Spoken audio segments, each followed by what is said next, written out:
Everything great in my life that has ever happened, I start before I'm ready. So I was not ready to start I had no freaking clue what the hell I was doing and I was terrified.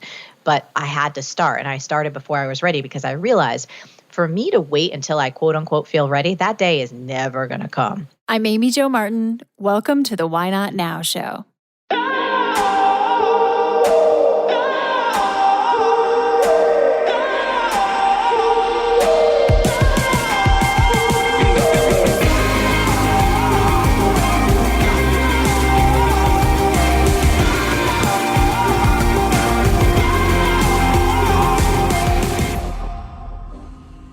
You know that thing you've been thinking about doing? Yeah, that one. Why not now? Have you ever actually taken the time to ask yourself, what's stopping me? Let's talk it through. This is your chance to give that idea the attention it deserves and take action. Each episode, I have a chat with a fascinating person, from entrepreneurs to athletes, celebrities, my parents, rocket scientists, and all walks of life. We talk through a critical time when they've asked themselves, why not now? We dissect that day or even that moment, step by step.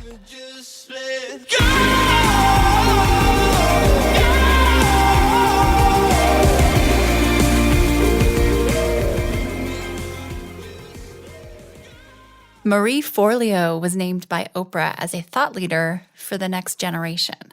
She's the creator of the award-winning online show, MarieTV, with over 38 million views on YouTube and an audience in 195 countries. Marie is an entrepreneur, author, and she's the founder of B School, an online business school for modern entrepreneurs. This episode is jam-packed with tactical and practical pieces of wisdom that you could apply to your life right now.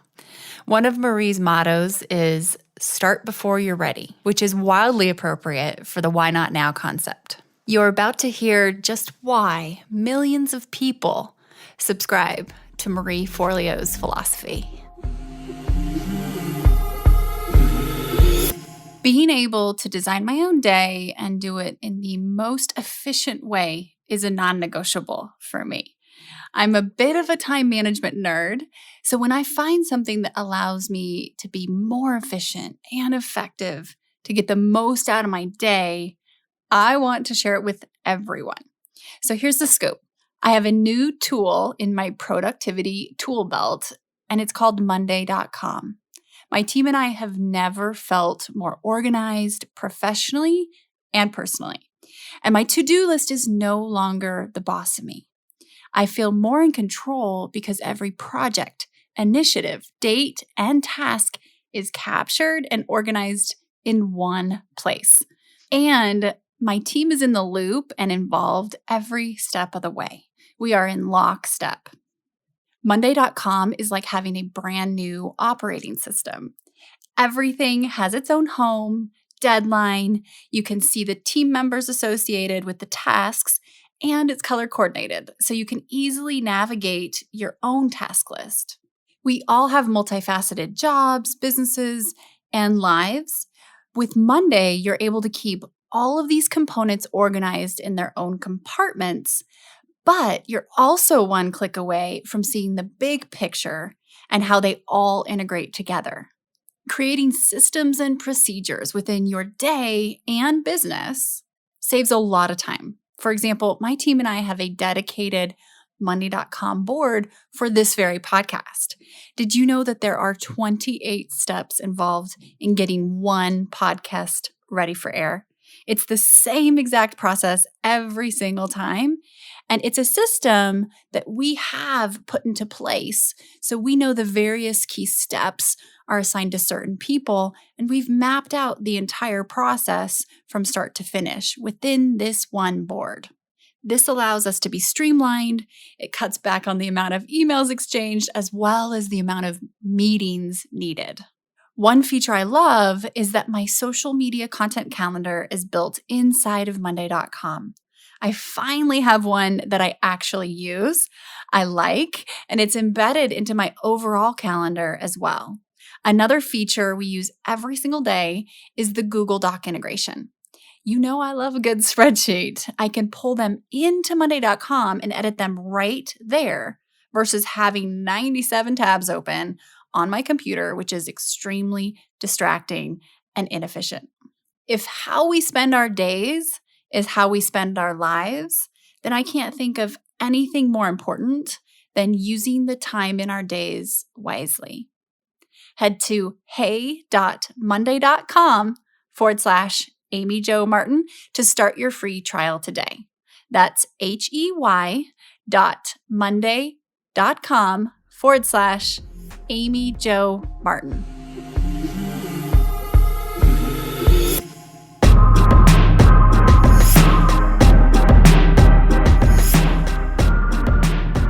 Marie, welcome to the show. Thank you for joining me. Oh, it's a pleasure. Thanks for having me on.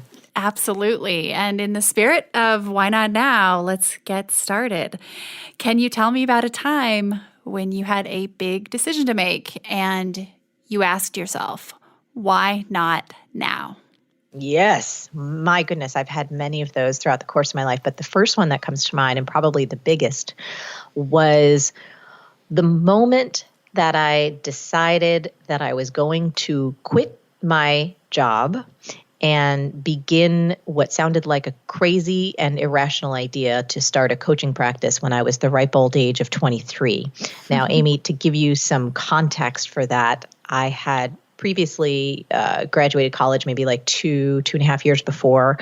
At 21 years old, I had worked on the New York Stock Exchange on Wall Street on the floor of the stock exchange, and realized pretty quickly how that wasn't supposed to be my life. But I was denying that truth for quite a while, put myself through a lot of pain because I was terrified.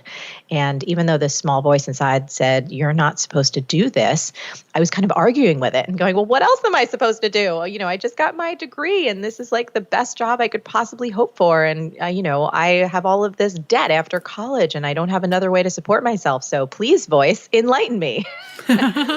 But it didn't have an answer. And after I left Wall Street, I went on a bit of an odyssey to try and just find my place in the world. And I went from Wall Street to moving to Boston, to doing like maybe 3 to 4 months at a Japanese art studio, bartending at night and trying to get back in touch with my creative side.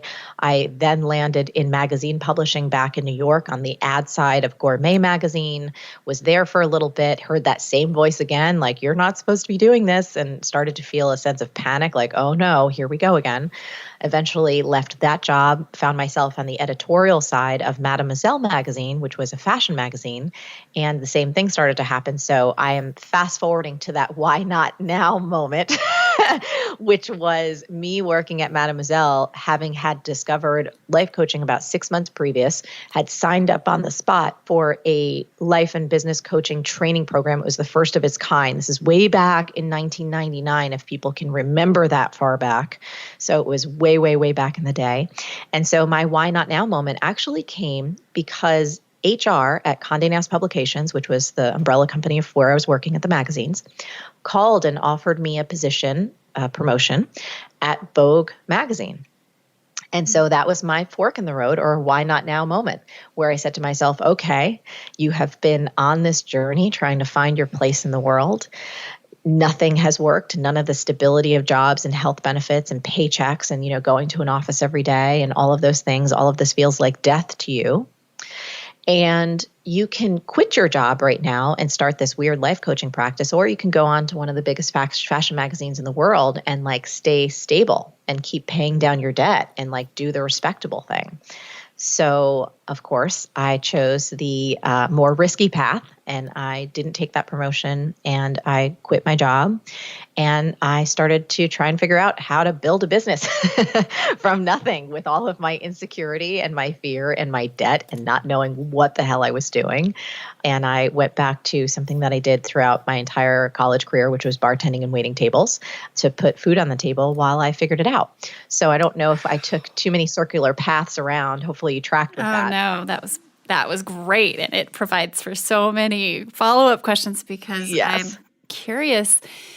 Wow. So first of all, this is a young age to be realizing this. How self-aware were you to be able to hear the voice? I didn't even know there was a voice at that age, the little small voice.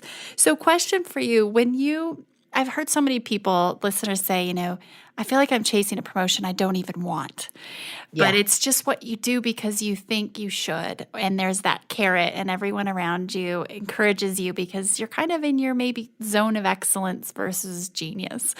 And so did you have a lot of people saying to you, Marie, go for Vogue? Oh my goodness, this is such a big break. And how did you deal with, the even loved ones? Were there a lot of opinions and voices that were circulating the inner voice? That's a great question. So I will get to that answer, but I first want to lay the foundation that ever since I was a little girl, my mom had taught me about the still small voice inside. Now, she taught me about that in the context of keeping myself safe.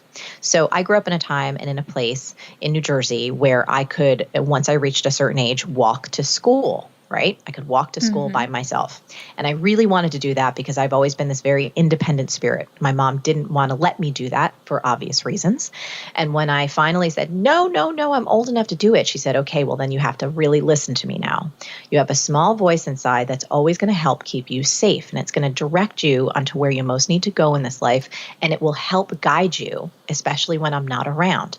If anyone ever pulls up in a car and asks you to come, or they try and talk to you, and that little voice speaks up and you don't feel okay, I need you to walk, I need you to run, I need you to just really listen to that because it's designed to keep you safe. It's designed to guide you to what's best and highest for you. The reason I'm telling you this, Amy, is because I heard that message so often throughout my entire childhood that I began to train myself to listen to what's happening inside of me. So by the time I got to Wall Street and heard that voice, and then I heard it at Gourmet Magazine, and then I heard it at Mademoiselle, I was so used to listening to that voice that when the promotion for Vogue came up, I don't even know if I told my parents about it because they had been on this roller coaster ride with me. And especially my dad, he was one that told me when I was on Wall Street and I was crying on the church steps one day. And I called him because I felt like such a loser. I also felt incredibly guilty because I am the first in my family to go to college at all. And I know the sacrifices my parents made to even put me in school. And to think about quitting was just, I wanted to just roll up in a corner and die. And so when I called my dad to tell him that I was thinking about quitting, again, this was on Wall Street, and I'll take it back to the Vogue question in a moment. But when I called him to say, I'm so sorry, I don't want to be a disappointment, I don't know what to do, but I'm getting physically ill coming to work every day, I don't know I can do this anymore. My dad told me something that forever changed the trajectory of my life, and he told me this: you are going to spend the vast majority of your life working. You need to find something you love. If this isn't it, quit. He told me, he's like, I'm not worried about you paying your bills. He's like, you have been working since you were 9 years old. We kind of couldn't stop you from working. So I'm not really worried about you keeping a roof over your head. But if you don't learn this lesson now, you're going to find yourself in 20 or 30 years hating your life. So do whatever you need to do, quit, but take as long as it takes to find something you love. And when he told me that, Amy Jo, it really shifted something in me. So when that Vogue promotion came around, the biggest voice I had to contend with, it wasn't outside of myself, it was internal. It was my own fear. It was my fear of not being able to make it, my fear of not knowing what the hell I was doing, my fear that I was so young. And by the way, my logical mind, Amy Jo, was like, who the hell is going to hire a 23-year-old life coach? You don't know shit. You haven't even lived life yet. Like, what are you doing? So my internal voice was louder than any external voice. That was just my experience. I know for some people, family, friends, and that external pressure can actually be really challenging to navigate. But for me, it's never been that. It's always been my internal voice and that internal fear and self-doubt. As I'm listening to you, I'm thinking through, the times that I've seeked outside perspective advice, whether it's for business or personal, whatever it is, and the times I haven't. And when you first started explaining this, you said, I don't even know that I said anything to anyone because you just knew. But you knew you were also having this conversation with yourself, but you also knew. I realized those times where I was so sure, I didn't even think about asking anyone. Yes. And these other times, I'm asking everybody, especially I'm thinking about a recent business situation. And that should be enough of a sign. Well, let me ask you, do you think that's potentially a trigger or a sign that we should tune into if we're seeking so much outside advice that maybe the situation in general, like our intuition is saying, hold up, your answers are inside? Yeah, I think it can be an indicator. I don't want to discount the value or the insight that other people can bring to us, because I have certainly had many times in my life where my goodness, I drop to my knees with appreciation for the clarity and the reflection and the insight that people I love and really trust have offered me in times when I've felt confused. But I do think that as a society, and this is a very broad general statement, Amy Jo, I don't think that many of us have had nearly enough training on how to listen to what's happening inside of us. We don't trust ourselves enough. Oh, absolutely. So I do think it's a dance. I do think that, if we have the courage to slow down, to be still, to be silent, and to be brutally honest with kind of our first response answers, or like what we really feel, oftentimes it's there. We're just afraid to say it. We're afraid to face it. We're afraid what the repercussions could mean. If that means ending a relationship, if that means moving across the country, if that means taking a big risk. There's so many kind of outpourings that come from listening to our truth, but I think we all have it inside. So to answer your question, I do think that it may be almost like a little checkpoint, right? Like if you really need to ask that many people, just slow down for a second, say, do I really know the answer to this? And I'm just asking for other people to confirm it. Or am I legitimately like, gosh, I really don't know. And I really want to hear some perspectives from people that I trust. I trust how they live their life. I trust how they run their business. I admire their character and who they are. And at the end of the day, ultimately, I am going to follow my own internal guidance on what to do in the situation, even if I've gotten all of the advice from exterior people. That really makes a lot of sense. And it's fascinating to hear that you, from such a young age, have been training and learning how to listen to your own intuition. And I'm sure it just has gotten louder and louder. We both share a friend and in Susie Batiste, who has been huge in my life in terms of helping me really listen to body intelligence, but also a variety of ways to really tune into that voice, because I've really struggled with it. Is sitting still, getting quiet, being really brave.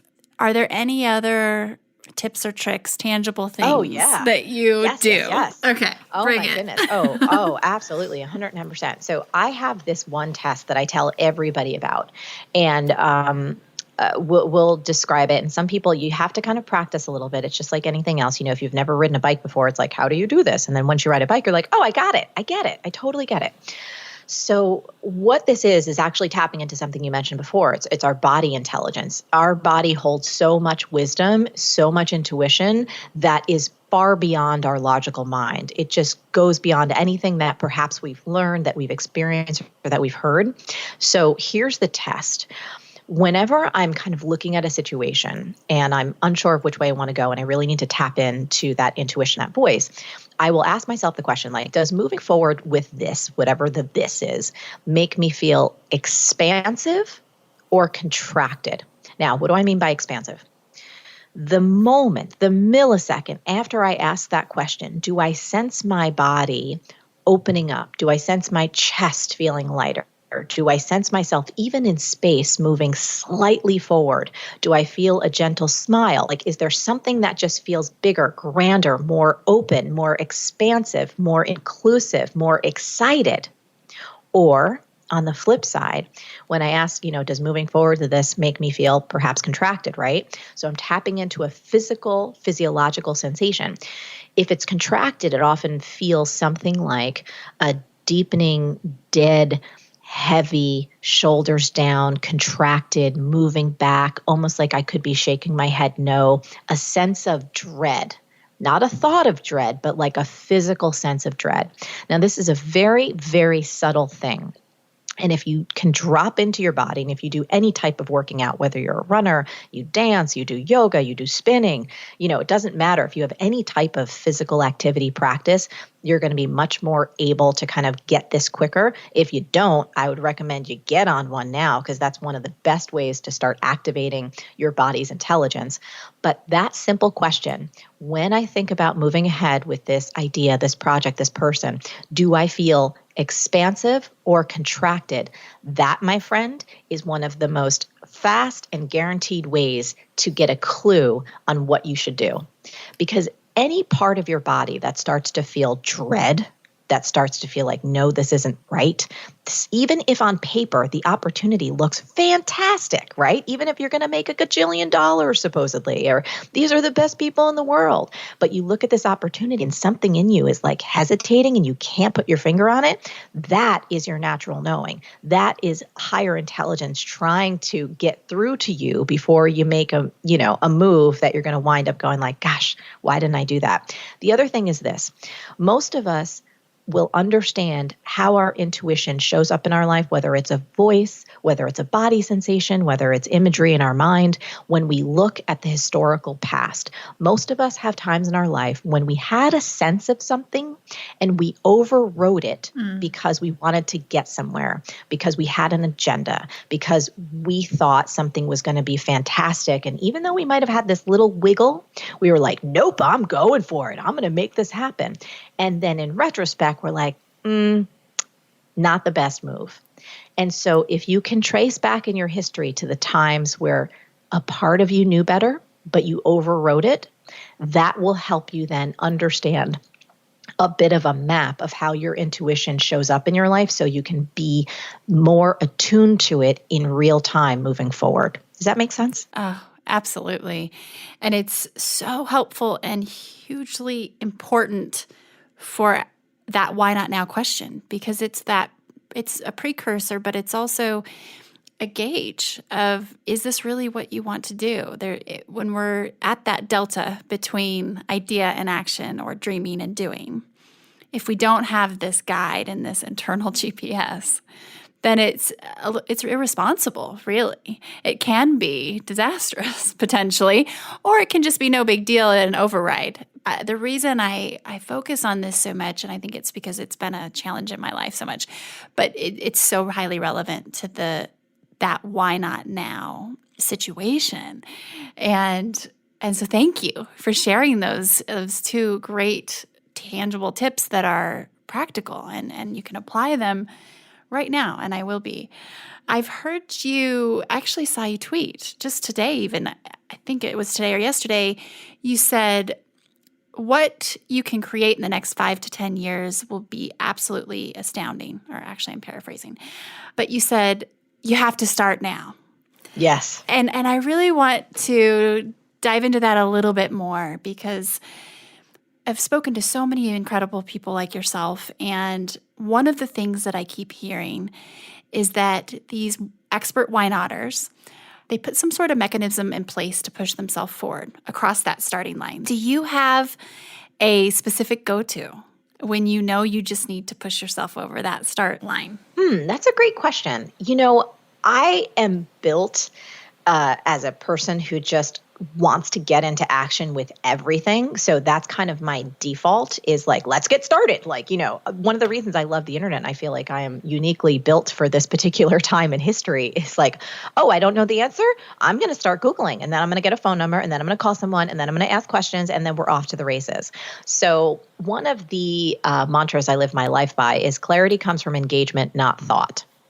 Clarity comes from engagement, not thought. So engagement can be anything. Again, it could be picking up the phone. It could be looking online. It could be getting your butt in a class. It can be doing an internship. It can be, a million things. For me, when I was just starting my coaching career, one of the things that I discovered was that I didn't want to just be a coach. First of all, I hate that term. I can't stand the term life coach. Some people may love it, and God bless. For me, I don't like it as a label. I don't really consider myself it. But I knew that I didn't want to just be that. And I also had this passion around health and fitness. and specifically dance. And I remember, Amy Jo, torturing myself for a number of years. That was like the one area where like I would dance at parties and, you couldn't rip me off the dance floor. I'd always be the first one on. But I had this little dream in my heart of like, gosh, I wonder if I could do this professionally. Meanwhile, you have to understand, I had no formal training. Right? The only training I ever had in my life was doing the moonwalk across my mom's linoleum kitchen floor in New Jersey to Thriller back in the day. That's like as professional as it got. So when I was about 25, which sadly is a little over the hill in the dance world, specifically in the hip hop dance world, I remember thinking to myself, like, gosh, could I really give this a go? And I realized that unless I put myself in a damn class, like actually took a damn professional class, that I would never know. So I remember the first professional dance class I ever took was at Broadway's Dance Center in New York, which is like kind of legendary. And Amy Jo, I walked into that studio and I was terrified, right? There were all these other people they had been dancing since they were basically out of the womb. They were probably 10 years younger than I was at that point. And by the way, 25 is not old. 25 is really young. But in that context, it's like you're at a different point in your career. You're certainly not just starting out. And I was terrified that people were going to laugh at me, that I was going to get in their space, that I would just like run out of the room in tears. And I remember going in and finding a space in the back of the room. And I sat down on the floor. And as the music came on, and we began the stretching exercises, I started to weep. And they were tears of joy because I felt so right and so at home. And after that class, I wound up becoming a Nike dance athlete. That was a few years later. I have like 4 dance fitness videos that are out there. I traveled around the world training with Nike. Like there were so many things that came out of this idea. Clarity comes from engagement, not thought. So back to your question, are there certain things that I do to get myself in action or to take myself from dreaming to doing? That mantra really helps because I think part of what holds many of us back is just we don't know, right? We don't know if we're going to like it. We don't have the information. Is it all going to work out? And so when you begin to live by this idea that clarity comes from engagement, not thought, and you start to treat things as experiments, I'm going to try that. I want to see how it feels. I want to see what it's like. I want to see what I'm going to learn or discover. For me, it removes a lot of the pressure. And by the way, I think that all of us are built differently. So I actually want to speak to that a little bit because over the course of my career, I've helped probably at this point through our B-School program over 40,000 people start and grow businesses. So I've had a lot of experience with people that are at that beginning stage and also going from like, hey, this is existing. How do I grow it and scale it? And one thing that I've learned is that not everybody is a burn the bridge person. That scares the crap out of some people and will actually shut them down. So what I've discovered is that everyone has a kind of unique risk kind of averseness in their DNA. So in my career, what that looked like was actually taking kind of the slow route. So I had side jobs when I was starting my business because I couldn't be creative. That this is just me, right? Everyone's different. I couldn't be creative and give my clients my best and really dive into the business unless I knew that my roof was still going to be over my head, that my rent was paid, and that I could afford mac and cheese to eat. The way I afforded all that was keeping side jobs of bartending, waiting tables, teaching fitness, doing like a bunch of other things on the side. That was my risk aversion. Early in my career, one of my coaching clients, where in order for her to launch her business, a new business that she wanted to do, she needed to fire all her clients. That was the way that she could get motivated and that she would really do the work. So I would advise people to look inside and say, how do I operate at my highest and best? Is it when I have a little bit of cushion and a little bit of safety and money coming in? Or is it when I burn all the bridges and the pressure is so high that that's when I rise and become my best? So I don't know if that relates to what you were asking or if we just went in a whole new direction, but I've found that to be really useful for people to really tap into how they operate at their highest and go with that. We're going to take a quick break and we'll be right back. Hi, everyone. If you are digging this podcast, please do us a favor and subscribe, rate, and review on iTunes. It just takes a moment and it means a ton to us. And I think you're actually making a great point. And there's a spectrum, too, in terms of what that means by burning your boats, burning your bridges. Like, you're the type of person, it seems, where you just sign up for the dance class. In some cases, that's someone burning their boat, just having enough bravery to sign up, or you need to have a critical conversation with someone. So burning your bridge is to schedule the meeting. Yep. But then you take it to the kind of mega level of, huge life changes, and that might be detrimental to someone to, be that side of the spectrum and just put themselves in that type of a corner. So that's really, I really appreciate that, because we talk about it a lot on the show, and not everybody is going to. Most people have side hustles and they don't just do something. That's actually pretty rare. And I think another layer to it, sorry not to interrupt you, but like you said, there is a spectrum. So you can have that internal, hey, I'm burning the boats or I'm burning the bridges because I'm doing this, but that doesn't necessarily mean that I'm throwing my logic or my responsibility out to the wind, right? So it's like, I am committed to this side hustle and I'm going to give it X amount of hours per week, but I understand myself well enough to know that I like to have that financial cushion, right? I like to have whatever it is else on the side, because that helps keep me focused. So I think getting the nuance is important for people.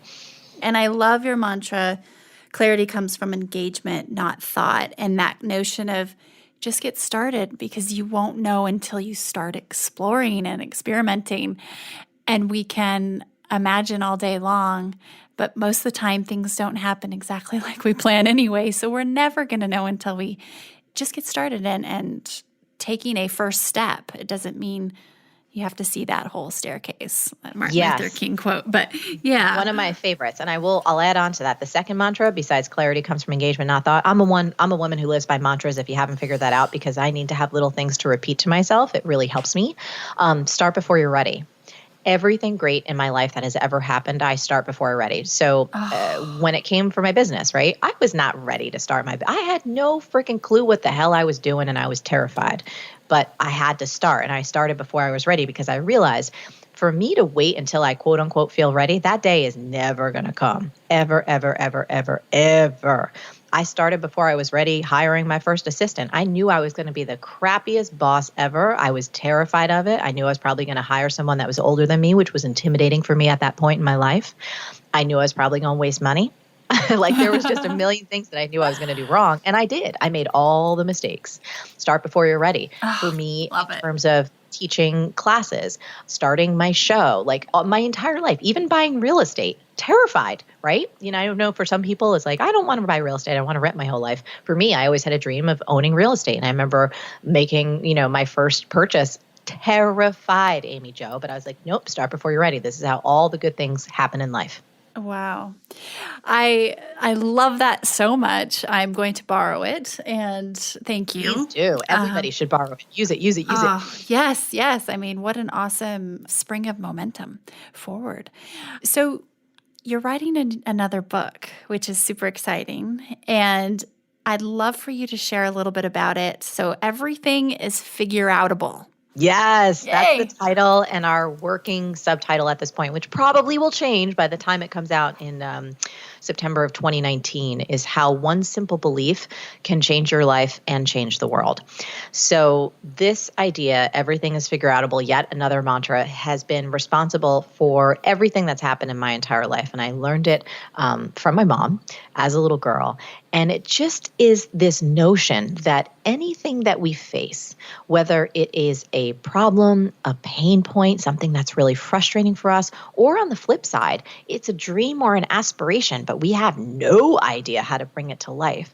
If we operate from this belief that everything is figure-outable, all of a sudden it opens us up to move forward and to jump into some of the topics that, we've already covered. This idea of starting before you're ready, and clarity comes from engagement, not thought. But oftentimes, whenever we find ourselves stuck in life or not getting the results that we want, if we dig deep, it's usually connected to some type of limiting belief. And so when we adopt the universal belief that everything is figure-outable, it really helps us become these unstoppable forces of creation. So it's been something that I use in my life, from everything is figure-outable, making travel plans, to things in the business just hitting a wall. You know what I mean? Problems coming up, technology breaking, relationship issues, health issues, family issues, you name it.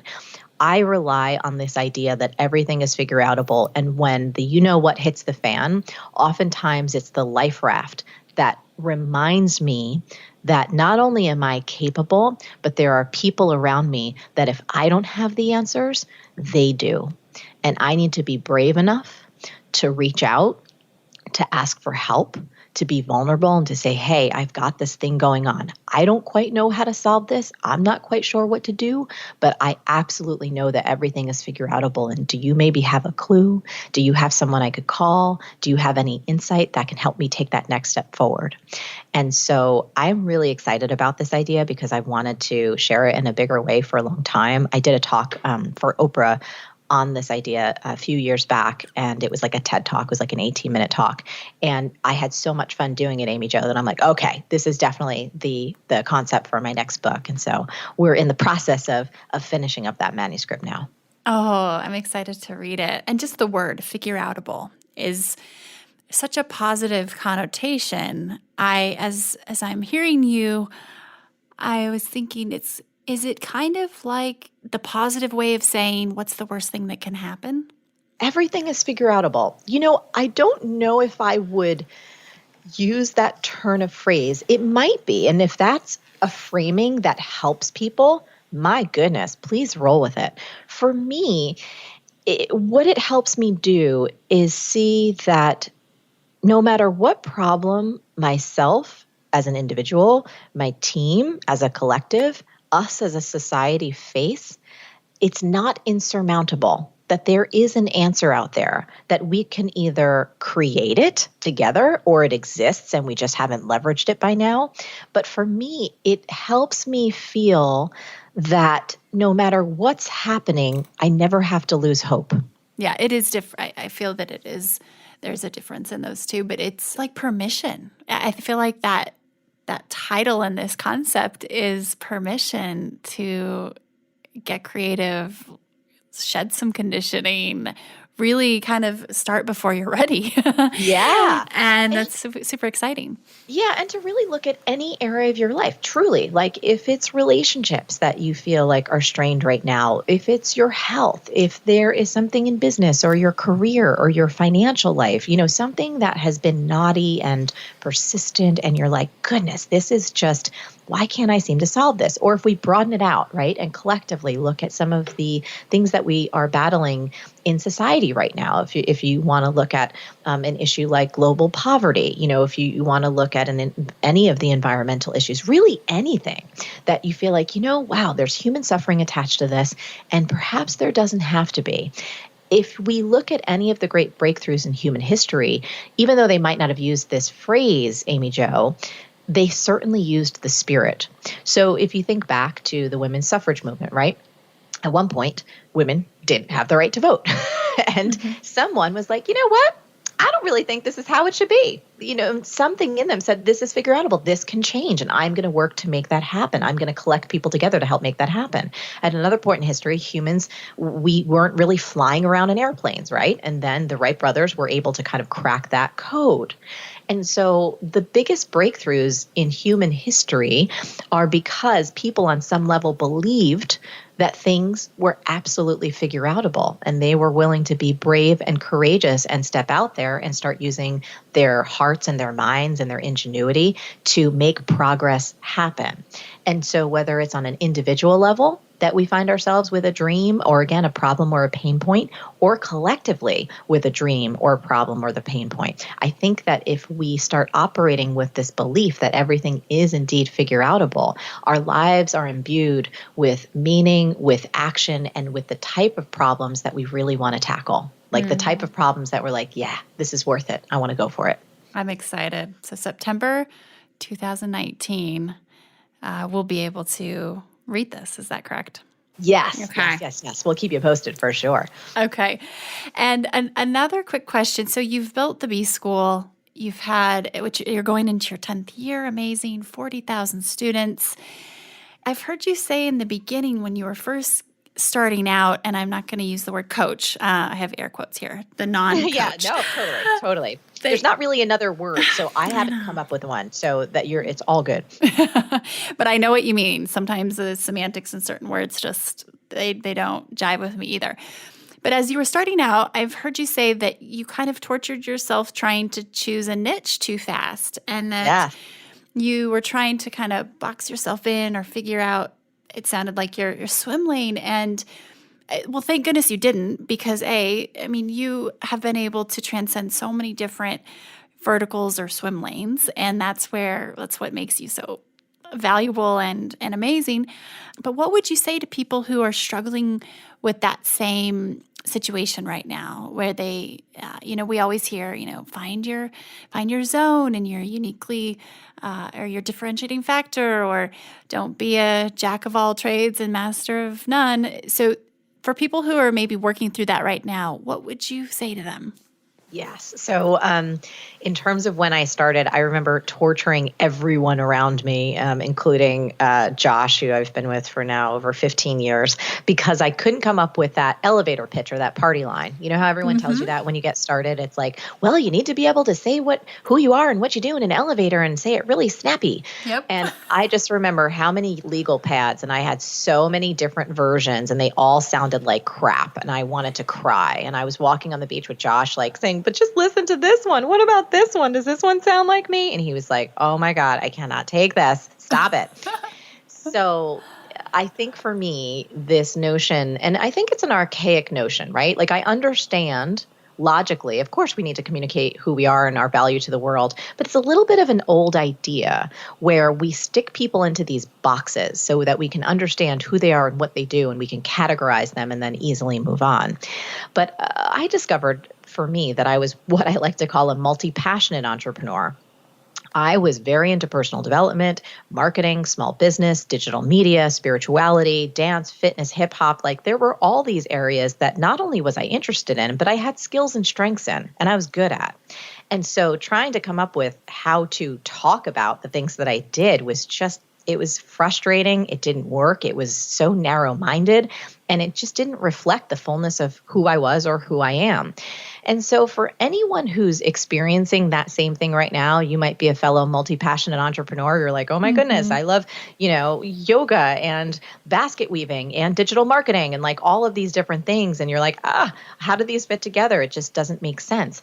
We're partially operating in an old school world from the industrial age when everyone had to be so specific and niche down, and people were doctors or lawyers, for 30 or 40 years. And we're just not living in that world anymore, but some of our language and our ways to categorize people haven't really caught up.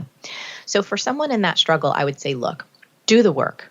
Whatever areas you're passionate about, you're interested in, you're involved in, be as great as you can be in each of those areas and let yourself have fun talking about all the different things that you do. So for example, sometimes people will ask me, so what do you do? I'm like, do you mean like right now talking to you? Or do you mean tomorrow when I'll be working with coaching clients? Or on Friday when I'm going to be teaching about 1,000 people how to do this great hip hop dance for Nike?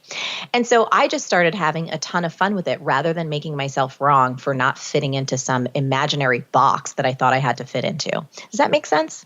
Yeah. So it's really about letting go of this need to seek approval from the world about who you are, and a little bit of letting your freak flag fly and having fun with the fact that you are multifaceted, that you have a multitude of strengths. And I think it's Walt Whitman, right? There's a quote from him that I contain multitudes. That's a little fragment of the quote. People can go look it up to see the whole thing. But I like that idea because I think all of us contain multitudes. And to think that any of us are just one thing is really narrow-minded. It ignores the complexities of who we are. It shuts down the bigness of who we can be. And again, I think it's just an outdated model. That really resonates. And I think we live in a time where what used to be hobbies are now side hustles too. And we do have all these facets, and it would be limiting to think that, one person just does one thing or can only do one thing. And it's helpful. I think it's very, very timely for a lot of people. So thank you. So I have a few quick rapid fire questions. First is, what's your favorite book? Oh, fun one. So, my favorite book that I always come back to is The War of Art by Stephen Pressfield. I think it's especially applicable if folks in your audience have not read that book, or frankly, even if they have, go pick it up and reread it because it's so fast. But that book, the core of it is about moving from idea to action consistently, day in and day out. And while it is couched in a framework for writers, it applies to whether you are starting a business, a nonprofit, a new spiritual practice, wanting to run a marathon, whatever is the thing that could be your why not now moment. I think The War of Art is a perfect complement to help you get there. Love it. Excited to dive into that for sure. And what's one lesson you've had to learn over and over? Ooh, that's a good one. One lesson I've had to learn over and over. You know, this is business related, actually. For me and for our team, I realized that the way that we operate, I'm a person who likes to date before I get married. And by the way, I don't even really so much believe in marriage in terms of the personal sense, but in the business sense, getting married means hiring someone full time. I think a lesson that I've learned again and again is it just really works well if there is a way to work with people on a freelance or a project basis for a bit of time so that everyone knows that it's the right fit. And once you know it's the right fit, then it becomes this glorious adventure when they do come on as a full-time employee. But I think that that's a lesson that we've had to learn a few times. And I just think it's a really lovely way to operate to make sure that from the person who we're bringing on, their perspective and our perspective, that everyone's like, yes, this is a fit. That's great. The test drive, you're interviewing each other too, but Yeah. it's an equal value exchange. I love that. Absolutely. So Absolutely. good. How do you get from crappy to happy quickly? Sometimes crappy to happy doesn't happen so fast, but the fastest ways, and when I say that, what I mean by that is I am not a person who likes to deny feelings. I think it's really important that when you're having a tough time, not that you want to wallow in it, not that you want to like stay there and stew in it forever, but you have to let yourself feel it. Because when you don't let yourself feel it, I think that's when we create sickness and that's when we don't really allow for the fullness of our humanity. But once you've allowed yourself to feel it for a few minutes and you know you're not denying it, for me, it's movement, it's dance, it's music, and it's talking to people I trust. And it always depends on kind of the flavor of crappy, you know, which one of those I'll need to go deploy. Sometimes it's a walk in nature, right? So the movement and getting out in nature can do it. Sometimes it's putting on a really good song. And sometimes there's just that one person you need to talk to who absolutely understands you and won't try and get you out of it too fast, won't try and rationalize it away or go like, oh, you shouldn't feel that way. Because I think that's bullshit. I hate when people do that. When your friend or someone you love is having a tough time, you got to get down in there with them and like let them feel it. And then usually giving them just a little space and being there with them in it is enough to have them go, okay, I'm done now. Let's move on. Oh, I really appreciate that you acknowledged and kind of this notion of honoring your feelings and not trying to just jolt from one feeling to another. And so thank you for that and great suggestions. What keeps you up at night? Excitement. Whenever I am really excited, like whether it's about a trip or about a project or, you know, something that I know is happening the next day, those are the most difficult times for me to get to sleep. Otherwise, I sleep like a rock. I could have an espresso, I could have a cappuccino at like 9 p.m. And by the time my head hits the pillow, I'm out like a light. But excitement, that keeps me up. Oh, what a good thing to be keeping you up. Positive.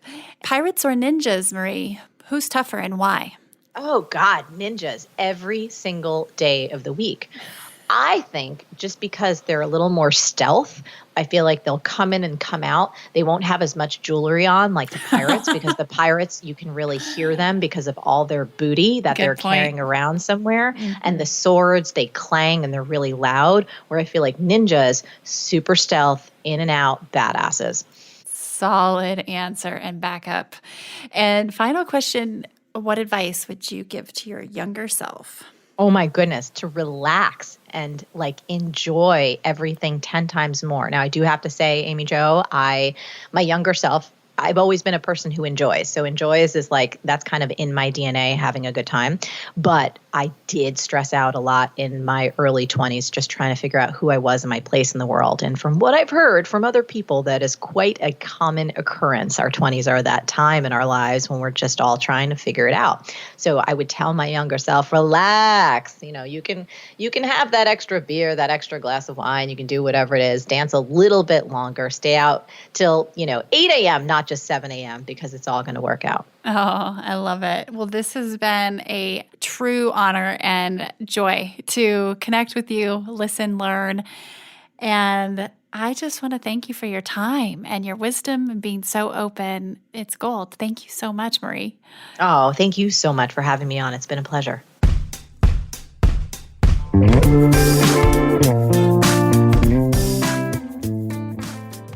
Hey everyone, thanks for listening to the show. Hit me up on social media to let me know what you think. I'm at Amy Jo Martin on Twitter, Facebook, Instagram, and LinkedIn. And I want to hear your Why Not Now moments so I can share them on the show. Just send me a note to whynotnow@amyjomartin.com. For show notes and other offers, you can visit amyjomartin.com/whynotnow. And while you're there, don't forget to sign up for my email newsletter for exclusive content and announcements. A big thanks to Rock Salt Music for all of the tunes by the talented John Coggins. And of course, a hat tip to Richard Brewer for editing and producing the show.